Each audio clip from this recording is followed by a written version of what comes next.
I'm Pat Dooris. Welcome to The Story. Tonight, we're going to start with a look at a criminal case that begs the question, what is justice? Is it punishment for a young man who attacked a stranger and shoved his fingers into her most intimate parts? Or is it compassion for that same young man who was barely 19 at the time of the crime and had no prior criminal record? That is our big story tonight.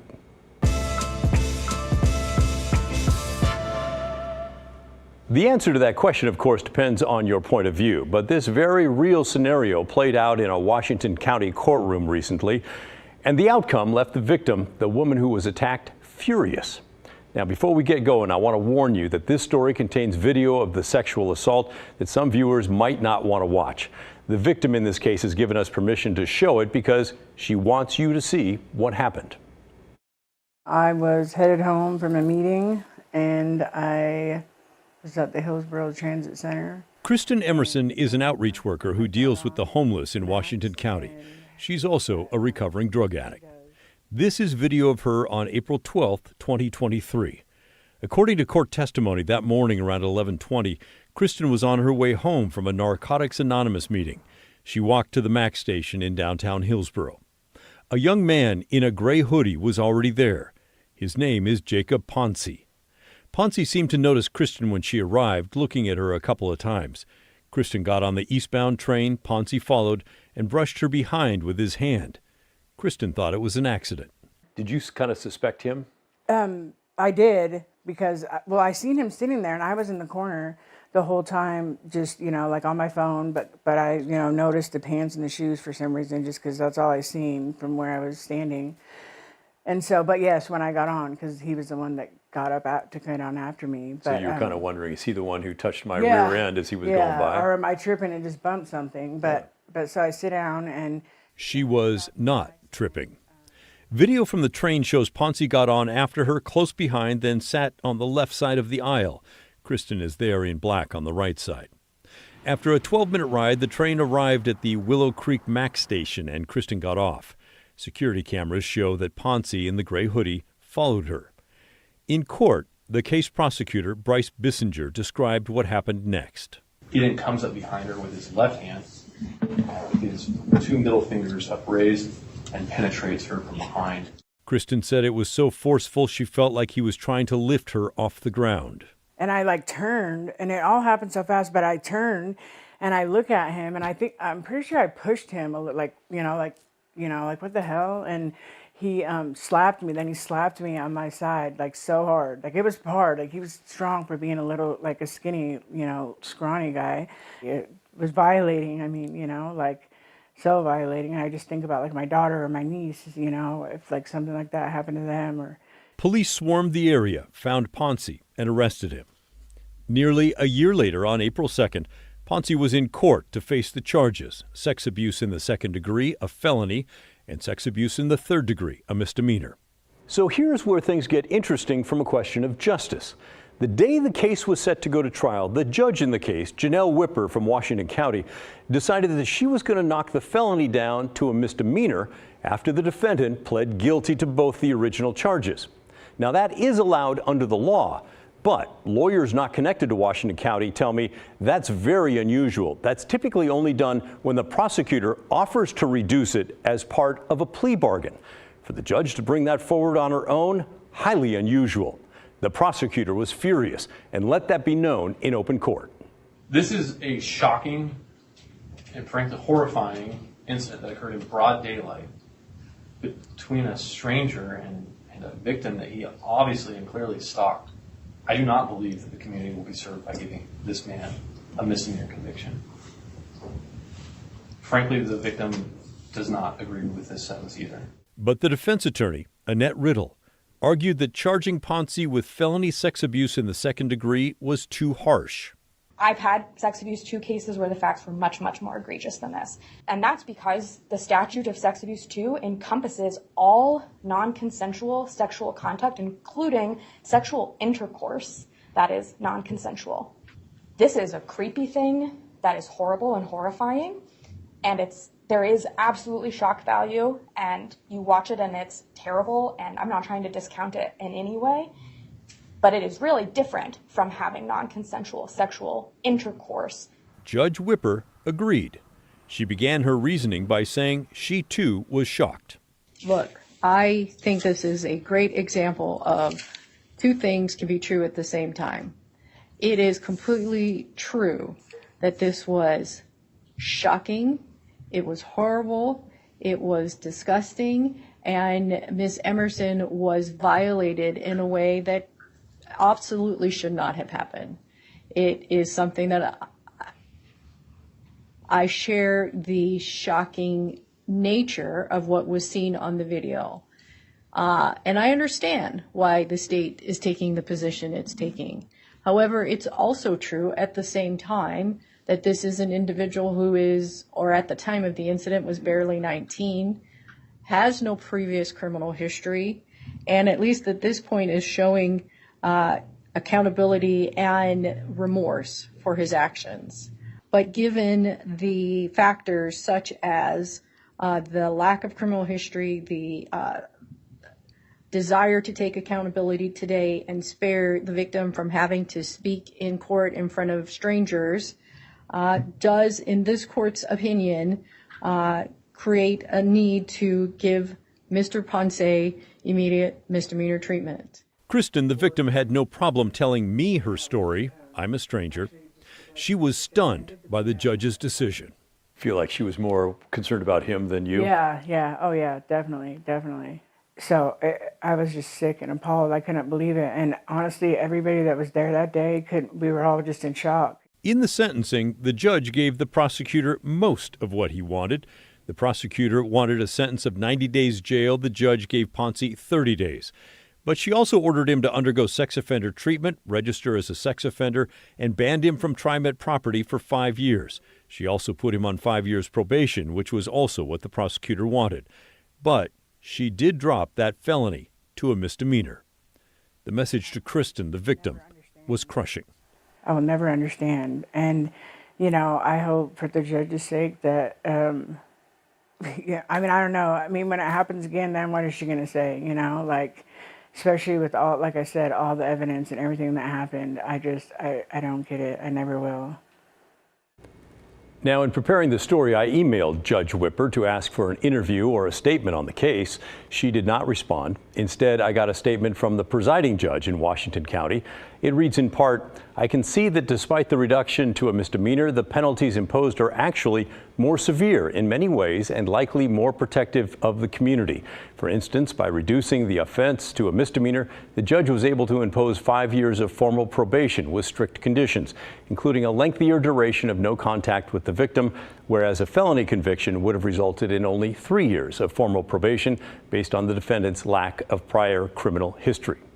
Thank you for your response, Judge. But since he was already charged with one misdemeanor, I wonder if that reasoning holds. It seems like the judge could have used that one misdemeanor for the extra penalties that the felony did not carry. I also asked for and received a statement from the Washington County District Attorney's Office. It reads in part, "We strongly believe the predatory conduct in this case required a felony level conviction, and we stand by all the arguments we made in court for that result. The victim in this case and the community at large deserve a system that holds criminals fully accountable for their actions. We made that argument in this case and will continue to do so in the future." So, what's your take on all this? Do you side with the judge who gave the young man a break, or do you agree with the prosecutor and with Kristen, who feels it diminishes what happened to her? Send us an email and let us know, will you? The address is thestory@kgw.com, or call and leave a voicemail. The number is 503-226-5090. I look forward to hearing from you. Moving on, we wanted to bring you an update now to a story we told you about last night, the heated three-way race for the 3rd Congressional District in Oregon. That's Earl Blumenauer's seat in Congress.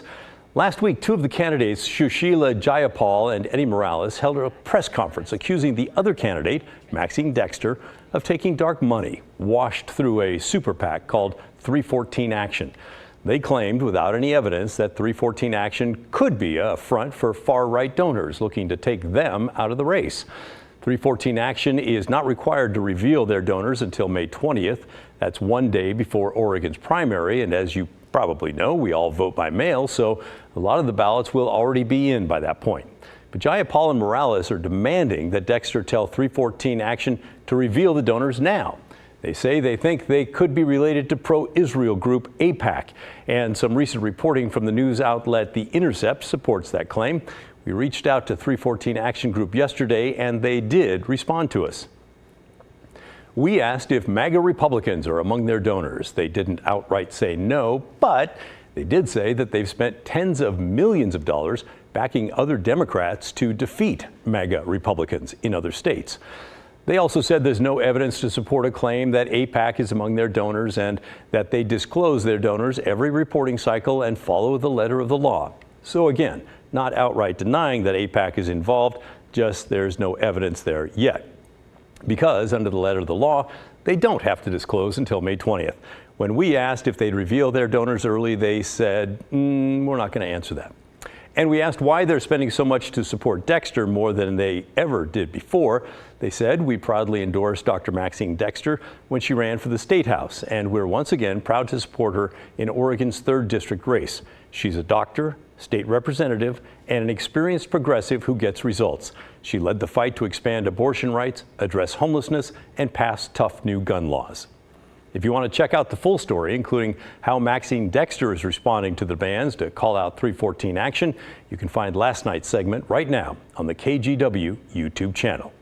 I mean, wait till after this show. Yesterday, we also kicked off our political ad fact checks, and we're back today with another fact check. This one's coming from the debate for Multnomah County District Attorney that was hosted by us at KGW along with the Oregonian last week. And sadly, this year alone, we're in a situation where right now, as we sit here today, this year per date, we have more homicides than Seattle and San Francisco combined. That's a terrible place to be. Yeah, and that was candidate Nathan Vasquez, a prosecutor within DA Mike Schmidt's office. That claim about homicides in Portland, it is shocking that it's higher than Seattle and San Francisco combined. Well, that definitely got our attention. So we dug into the numbers to see if that's really true. Turns out, yes, it really is true, based on police data from each city for the first 3 months of the year. Now, you might be saying that the debate was on May 2nd, meaning the homicides in the month of April are not counted, but the most recent data from all 3 of those city police departments is only through March 31st, so relax. And that data backs up Vasquez's claim. From July through March, Portland had 22 homicides. Seattle had 9, San Francisco had 8, that combines for 17. Now, if you follow crime trends in Portland, you know that homicide counts can fluctuate significantly from month to month. So only looking at these 3 months is not necessarily a good indicator of a full year's worth of violence. When we look at a full year, Portland has not had more homicides than those 2 cities combined since at least 2009. But if we do look at them individually, Portland has had the most homicides out of that group every year since 2020. San Francisco consistently had the highest annual number of homicides from 2009 through 2019, typically ranging from 40 to 60 a year. Portland and Seattle pretty much in lockstep during that time period, with both cities hovering around 20 homicides per year. All 3, though, saw a jump in 2020. But Portland saw a huge spike after that, hitting a high of 97 homicides in 2022. Now, for what it's worth, the U.S. Census Bureau estimates Portland's population as the smallest of the 3 cities, with around 635,000. That compares to 749,000 for Seattle and 808,000 for San Francisco. So, yes, the claim from Nathan Vasquez is accurate. This district attorney's race, by the way, has become one of the more personal, heated races in this primary season. And I guess it's no surprise, Vasquez is trying to take out his own boss. The debate is worth watching, by the way, and you can find it now on our streaming app, KGW Plus, or on the KGW YouTube page. And if you haven't seen it, you really should. Coming up next on The Story, we're highlighting some fascinating new numbers from a poll commissioned by the Oregonian, asking hundreds of voters how they feel about local elected leaders. From Governor Kotek to Portland Mayor Ted Wheeler, the numbers certainly paint a picture. Details when The Story returns.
We're a show that loves to cover politics. We do it just about every day.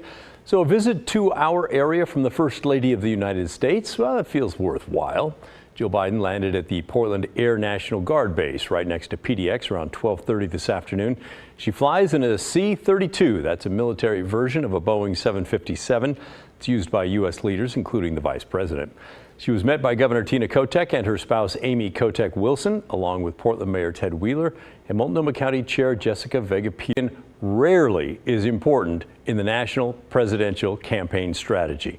Now, don't get me wrong, it's still important to vote, and it's good that the candidates squeeze us in when they can, but I don't think we should kid ourselves. When the president or first lady or top Republican candidates stop here, it's because we're functioning more like an ATM.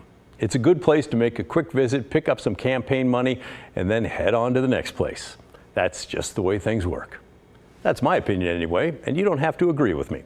But it would be nice if you communicated with me. Send an email, will you? Let me know what you think about that. The address is thestory@kgw.com, or call and leave a voicemail. The number is 503-226-5090.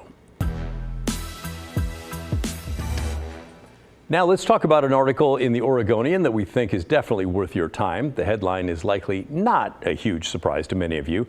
Portland area voters hold abysmal view of nearly all top elected leaders, poll finds. It was written by their excellent City Hall reporter, Shane Dixon Kavanaugh. The results come from local polling firm DHM Research as part of the Oregonian's new project, Oregon Insight, which focuses on local issues through the lens of data, polling, and research. Now, before we get into the numbers, here's what you should know about the poll itself. It was done between April 25th and 30th and included 600 voters. Half were in Multnomah County and matched to reflect age, gender, education, political party, and race of the area's adult population. Half of the survey was done with a live phone call. The other half were done online. The margin of error on the entire poll is plus or minus 4%. Now, for Multnomah County specific results, the margin of error is plus or minus 5.7%. By the way, that kind of context when looking at a poll and the results is really important.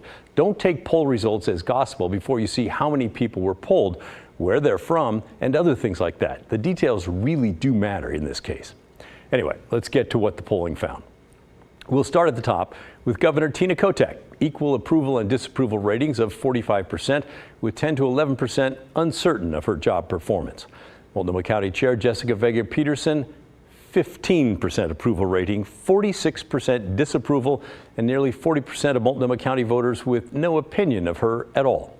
And when it comes to Portland Mayor Ted Wheeler, 24% approval and a stunning 70% disapproval of his handling of the city. But it wasn't only the mayor that received bad marks in the poll. When it comes to the entire 5-person city council, well, they all had a 16% approval rating. Yeah, 1-6, and a 70% thumbs down, as the Oregonian put it. Now, that's just a snippet of what's included in the Oregonian article and the poll itself. Top concerns for voters in Portland, how voters feel about elected leaders managing homelessness, and a whole lot more is in there, and that's why you should read it. Now, this is a subscriber exclusive, meaning there is a paywall, but in my opinion, it's a subscription that's worth the cost. I have one. You should have one too. All right, stay with us. Updates on graffiti and ROTC programs in Portland schools coming up after the break.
You should soon notice less graffiti around the Portland area. The Department of Transportation now has the $4 million the Oregon legislature set aside to attack the problem.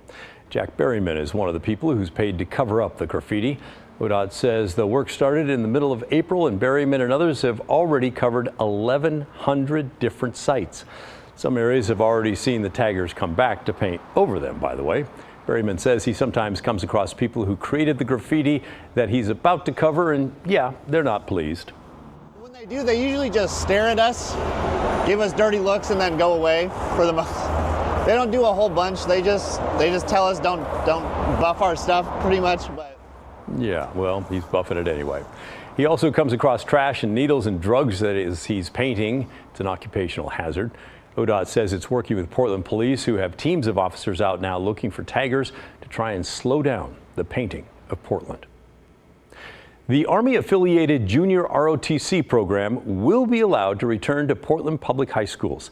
The school board made that vote in a 4-3 vote after hours of debate earlier this week, which drew some protest outside PPS headquarters.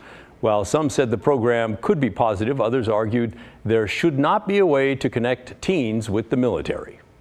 The only reason I joined the military is because recruiters and JROTC representatives of the Army were allowed in my high school and started indoctrinating me with this fantasy of joining the military when I was 14, 15 years old. As somebody who fought for that right, I'm really pleased that they have the right to protest and say that they don't agree with the Portland Public School District's position. But I'm on the other side saying that for me and a lot of other veterans, it worked really well to find the military. It provided what we couldn't find on our own inside of the school system. The decision does not mean schools will automatically host JROTC, but individual schools can decide whether to opt in. The program currently operates at more than 1,700 high schools, military institutions, and correctional centers worldwide, but only 5 schools in Portland. Hey, that's the end of our show. Thanks for watching. But remember, the story, our story, that never ends. The good stuff's coming your way next, and I'll see you right back here tomorrow night at 6:30.